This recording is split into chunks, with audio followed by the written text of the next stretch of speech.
Hi, everyone. It is Jamie here at MadLit Musings, and today I'm super excited because I have a fabulous author, Kimberly Duffy, with us. Kimberly's in the house. Hi. Hey. So I'm really happy that you're here, and you're from Ohio, right? I'm from New York. I live in Ohio. Here's Let's a get this difference. straight. I'm a New Yorker. Do not say I'm from Ohio. Yeah, I'm a New Yorker, born and bred. I did not know I've been that in about you. Ohio for 23 years, but I will always be from New York. You will always be from New York. Well, that's cool. That's cool. Anyway, I was going to comment about the weather, but now I have nothing more to say because New York is like just a cool place to go. So Yeah, I've been it's there fun. once. I've been to New York once, and it was just because of Niagara Falls. So that really doesn't say a whole lot about how much of the state I've actually seen. Niagara Falls is gorgeous, but yeah, I mean, there's Manhattan and Long Island and a lot to do. Yeah.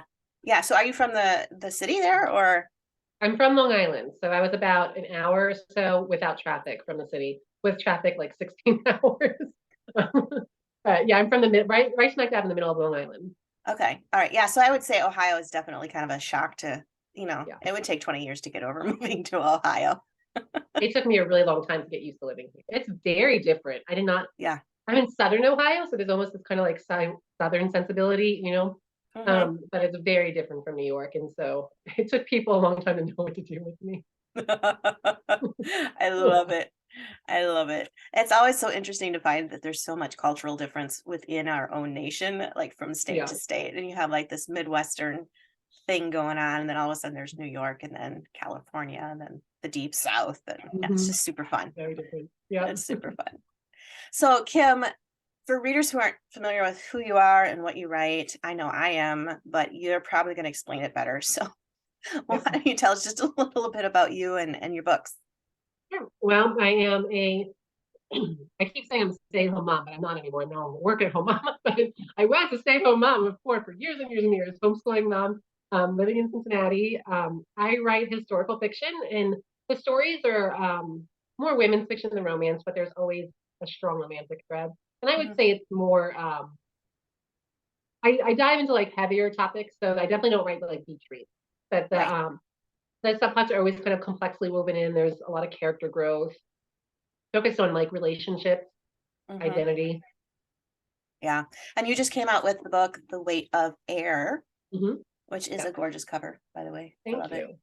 Yeah, And The I Weight of love that Air book. is, well, I'll just read a little bit off the back. It's two women bound by blood, torn apart by circumstance, find together that true strength comes in many forms. And your heroine is the strong woman Mhm. of the circus, which I thought was interesting. You picked a strong woman. Mhm. I Yeah, like I that. know. I never read a book about a strong woman. No, I They're all haven't. like No. the strong woman, the strong man are always kind of the side characters, you Right. know, the Yeah. circus book plot. So yeah, it's kind of fun that Yeah. she's in the spotlight. Well, and it's kind of neat too because you sort of juxtapose her against her mother, Mhm. who is an aerialist. Right? I'm saying that right? Yes, Correct? there it is. Yes, an Yeah, aerialist. And so you've got like the beautiful, graceful perspective, and then well, I'm not saying Mabel's not beautiful and graceful, but it's just a different type of beautiful and yeah, graceful when yeah. you're considered the strong woman and you're tall Right. and all that. So Yeah, they're very different physically, emotionally too, but they're very different physically. Like it's kind of startling to see mhm. them kind of put against one another. Right, right. And I would say as somebody who's halfway through the book and reading it, this is not a typical circus novel. So if somebody's like, I don't like the circus, that's okay. You're not going to get scared away by clowns and No, animal abuse and things like that. It's nothing like right. that. Um, I do love that you like to dive into the deeper topics too, which is great. So tell us a little bit about just the general story and what was on your heart when you wrote the Mhm. story. Yeah. So the book starts out with Mabel, whose father has just died off the page. I promised Christy Hunter that nobody would die in this book. Like we did a writing retreat together. You know, we every year we do this writing retreat with our writing group, and she was Okay. like, and we plotted on these like big pad of paper. We plotted each of our books that year, and she was like, "No one dies of cholera." I'm like, "No cholera." She's like, "No one dies at all." I'm like, "What about off the page? When somebody died off the page?" She's like, "I'll give you that." So she I forwards can the never book. come to your writing group and meet with her. I can never promise that no one will die Yeah, in my right. books. I know. She's like, "How do I get more bodies into the story?" Um, the prologue, her father is alive. But when the book Mm. actually opens, chapter 1, her father has just recently passed away. And they were in a Strong Person Act together. She lost her mother when she was very young. They were very close. So her and her father were very close. They worked together. And she finds she's completely beset by stage fright, and she doesn't think she has the strength on her own to continue doing their show, continue doing their act. And she ends up losing her job because what's a strong woman who can't be strong, who can't Right. perform. And she finds a clutch of letters in her father's trunk when she's going through it, and discovers that her mother, who she thought had died when she was young, had actually left them. And so she decides that she wants some answers, and she really deeply wants a relationship with her mother because she has no other family. And she goes off in search of her mother. Jake is a family friend, and he is an acrobat, and he goes with her so that, to keep her safe and stuff. She's very sheltered. She lived her whole life in this circus. She doesn't have a lot of experience with the world. She's been kind of almost protected. Like the circus family came together kind of protect her, which she sees as, these people don't think I'm strong enough to handle the truth. But they just loved her and they wanted her protected. So she doesn't have a lot of life experience. So he goes along with her. And they go to New York, where she knew her mother was last, and they kind of set out to find her. And she does find her mother. And there's I don't want to give the whole story away, but there's a lot of past hurts that need to be healed. And it's when I initially started writing the book, Isabella, who's her mother, was not meant to be she wasn't even meant to be a big part of the story. She was more of like a side character who wasn't very nice. Okay. Sure. And then I started writing this story, and she just did something totally different. And I had no intention of kind of diving into like the postpartum issues or anything like that. That wasn't even plotted. And I plot my book, so that was kind of surprising to me. Okay. But then I was like, why would she leave? Like, I'm a mother. Like, nothing could induce me to leave my kids, except if I thought it was safer for them if I did. Right. And so I had to give her kind of a deeper reason for doing that, and I dived into her story, and that's kind of what came out. So yeah. Well, and I was really glad that you dove into postpartum, because I actually had postpartum with my second child, and totally related to Isabel's struggle. It was so remarkably believable that when she went away, like, you kind of start the book with a prologue where she's leaving. It looks like she's going to go away for a little bit and then come back, like she just needs a break. And then her perspective as you get into the book, and I'm reading it, and yeah, she's struggling with the mom guilt of never having gone back to her daughter, but at the same time, that petrified terror is just this innate feeling that kind of clutches at you from inside. And I totally related to it, and I think it's an extremely important topic that needs to be outed, so that women don't feel like they're alone, to avoid those types of situations. Yeah, I struggled with postpartum OCD with my first two, and postpartum depression with my second two. I knew what postpartum depression was. I didn't know what postpartum OCD was. So I thought I was going crazy. I felt very isolated. And, I have a grandparent who spent most of her adulthood in mental institutions. So I honestly thought I was going crazy. And I was like, oh my gosh, I'm going to lose my mind like my grandmother. So I didn't know what it was. And this was 18 years ago, so it wasn't something, it's talked about more now, but it wasn't something that was discussed, especially in the church. Right. So you brought up, I had these horrible feelings, I'm going to throw my child out of the window, and people look at you like you're crazy, like, oh my gosh, you're this violent, horrible person. And I was terrified. So then I was diagnosed after my second was born, because it got really bad. I almost couldn't leave my house. Yeah. I couldn't be left. Like, I was so frightened all the time. And so I went and saw a therapist, got diagnosed, and then my second two was postpartum depression.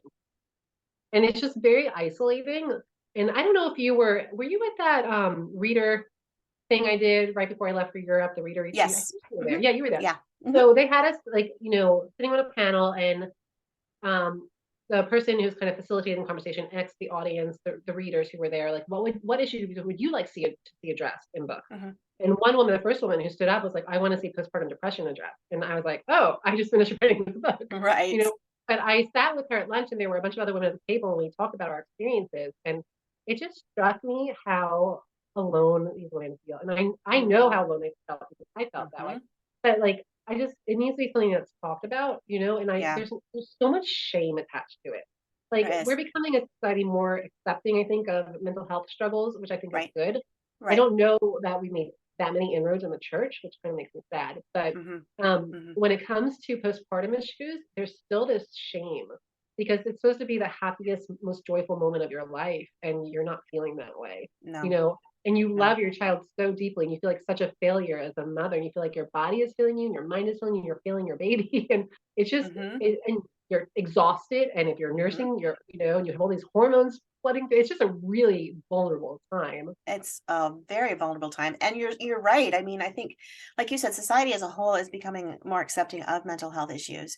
I think the church, as a whole, has a long way to go. You too. And I think part of that's because, and this is my personal theory, but I think part of it's because we have that conundrum of faith and functioning, and the concept that the Lord can heal you. The Lord will give you the faith if you just believe, if you just Mhm. have strength. And I had people, encouraging me to pray more or Mhm. investigate my past to try and figure Right. out what I Root had out the secret done. sin. Yeah.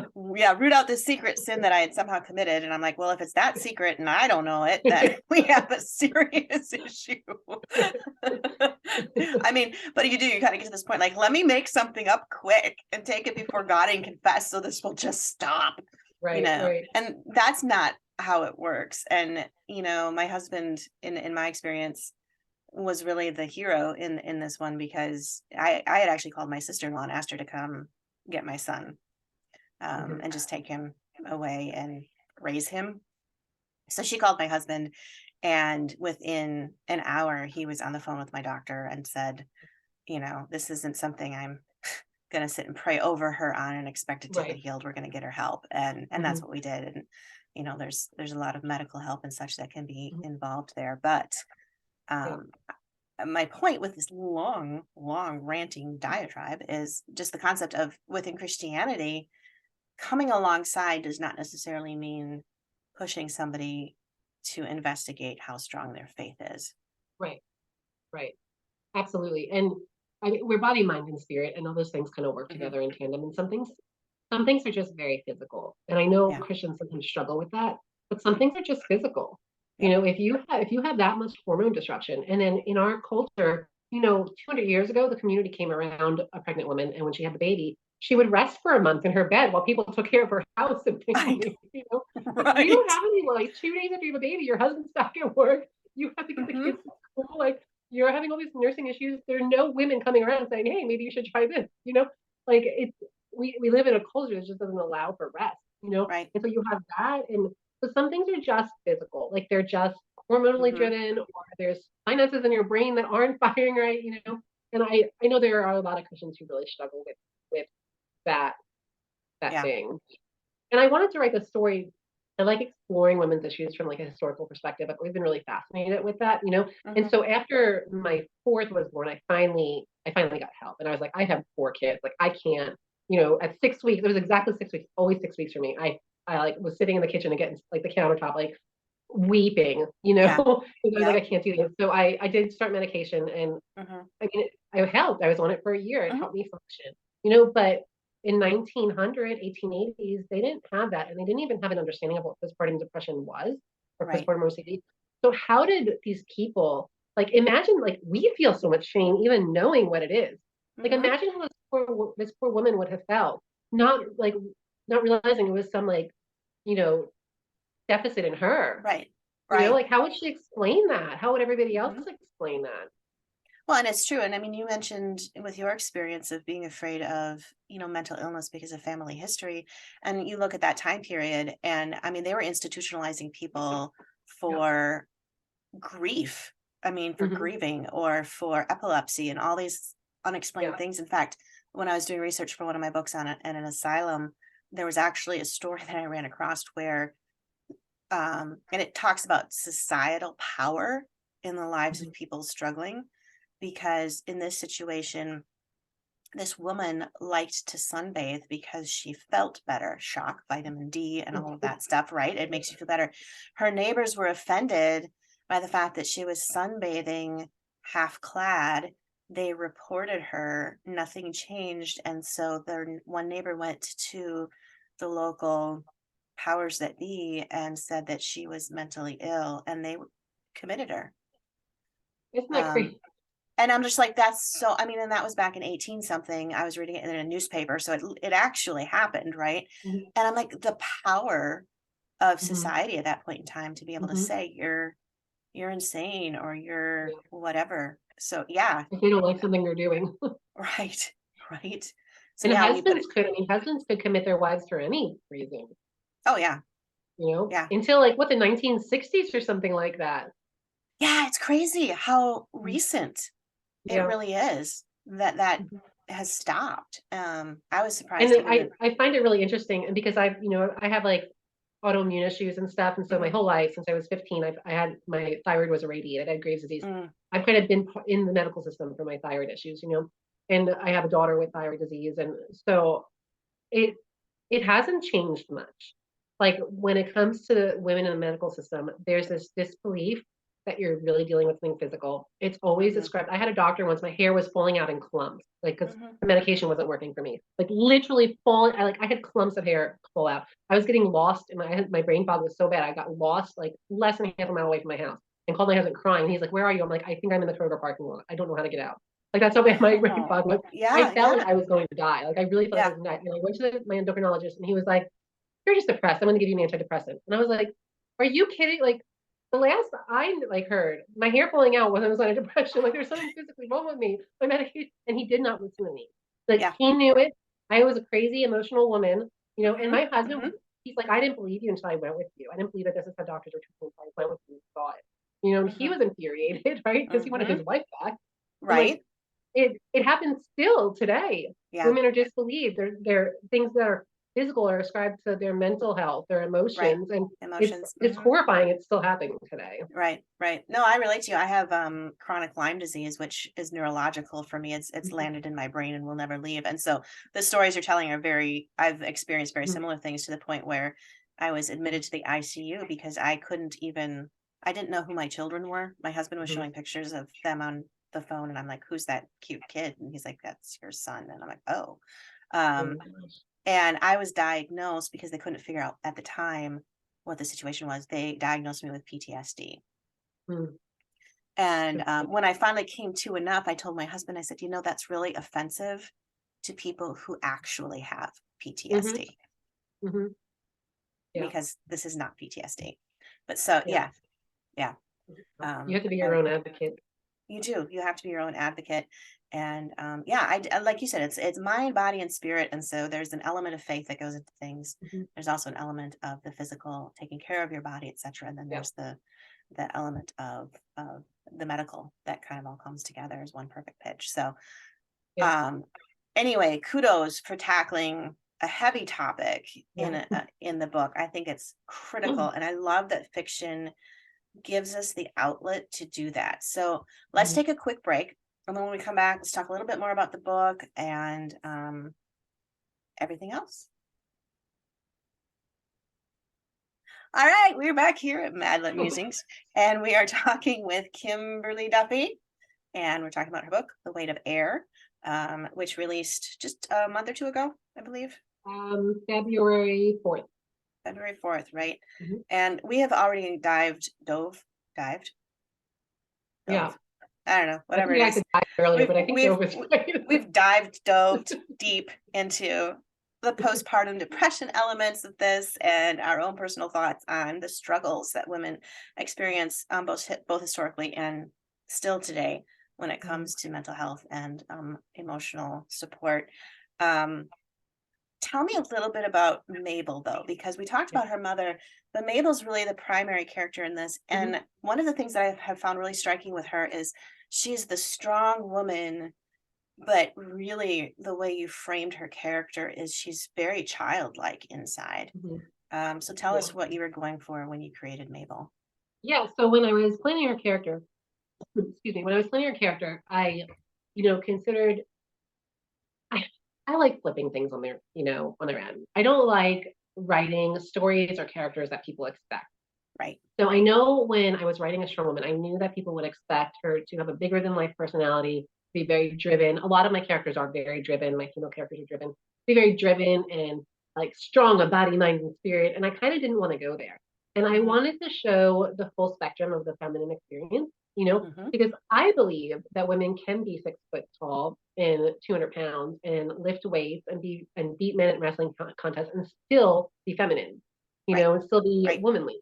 And so Mhm. I wanted to kind of explore that sort of idea that this woman who physically is extremely, I don't want to say masculine, but is not what the ideal would have been back then, the Right. feminine ideal. She Right. kind of breaks those stereotypes, but she's also, she knows she loves fashion and she has a good eye for color and she has a very tender heart and Mhm. she has been very sheltered and she has a very sweet spirit. She's a very forgiving, kind person, very Mhm. soft. And I wanted to kind of juxtapose those two things because I think it made for a really interesting character and it was a lot of fun to write her, because I was able to do, not do what the things that people expected. Right. Right. And I love that because it's fun to have those different expectations and have them flipped upside down. And it was Mhm, funny because I was reading it and I'm like, at first I was like, wow, this is really revealing my own, I don't want to say prejudice, but it's probably what it is. When I read a book about a hero and I'm picturing feminine, delicate, pretty. I mean, mhm, even things that I wish I was that I'm not. And now I've got this woman who's 6 foot tall. She's stronger than the guy she's with. And mhm, yeah, you write her where she's, you can tell she's pretty. Like she's not this mhm. brutish Right. person. But it was at first my brain was like, oh, I gotta wrap around this. And then I was like, Yeah. you awful person. I was like scolding myself, you horrible person. You're finally getting a character who probably actually is more like you than you realize in physical appearance. Well, we're raised with these constant images of what beauty is when it Yeah. comes to women. And there's not such a thing for men for the most part.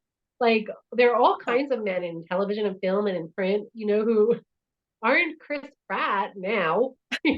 Like 20 years ago, Chris Pratt wasn't Chris Pratt. I was gonna say, I just saw a TikTok of him in what is it, Parks and Rex and Park or whatever that Mhm. was, and I was like, oh, you don't Yeah, look I like you know. do now. I don't know what happened, but But I think there's such beauty in diversity, and my grandmother was actually almost 6 foot tall, and she was born oh, in, okay. I don't know, like 1914 or something. But so she did these like beauty pageants and stuff. She would sneak out of the house. She was in this big Italian, like big Catholic Italian family.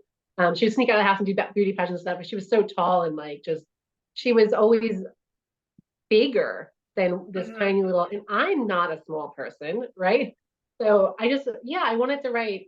I get bored. I get bored of the Yeah, same. You yeah, know, yeah. I want to write something different. No, it's true. I had a reader email me the other day and she says, I know this is a really weird request. She says, but do you know of any books that have women who are under 5'5" and weigh over 200 pounds? Mhm. Because she says there's not, she's like, I'm not saying it's bad, but there's not a lot of representation for those of us that are Yeah. smaller and curvy. And I'm like, Mhm.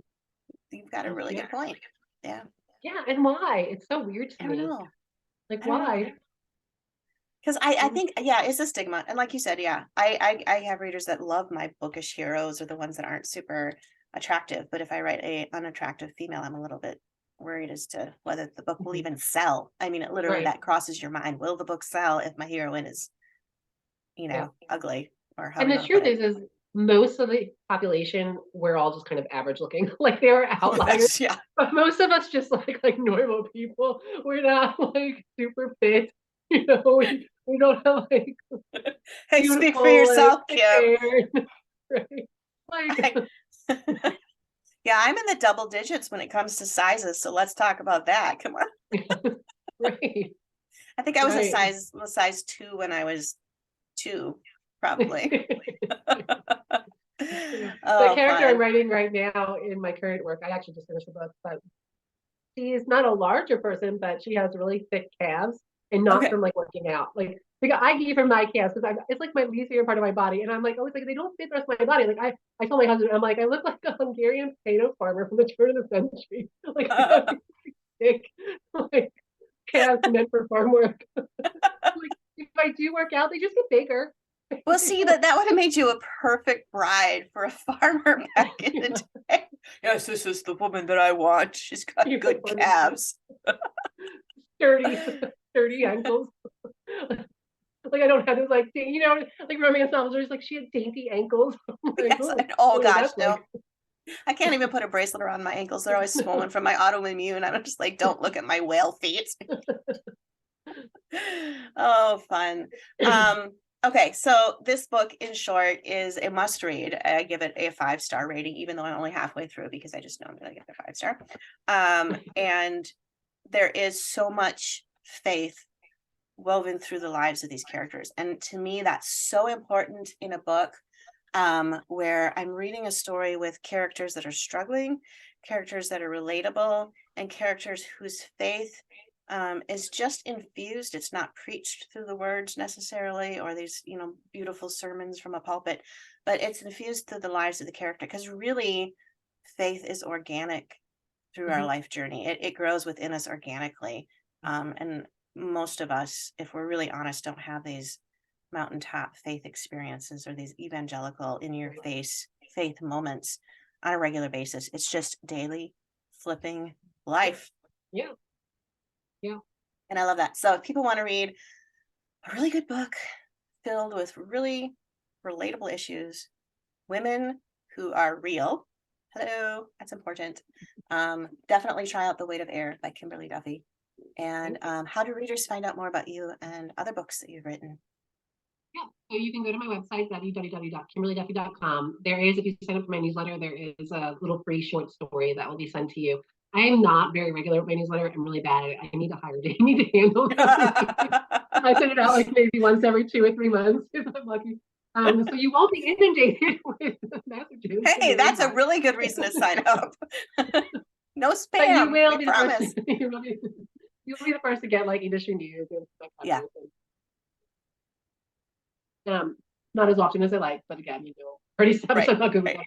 I'm also on Instagram, so it's Author Kimberly Duffy. I'm on Facebook, but not as active. So if you want to connect with Kathleen, Instagram is great. Awesome. Sounds good.